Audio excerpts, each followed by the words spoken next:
కదండి, ఇలా పసుపు కూడా వేసాను నేను. చాలా టేస్టీగా ఉంటుందండి, తప్పకుండా ట్రై చేయండి. అంటే లెమన్ సేవే అంటాం కదా, అది ఇది. ఇప్పుడు ఇందులో మనం కొంచెం సాల్ట్ కూడా యాడ్ చేసుకుందాము.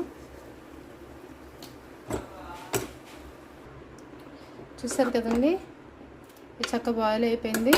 ఇప్పుడు మనమే ఇది వాటర్ అంతా రిమూవ్ చేసుకుందాము.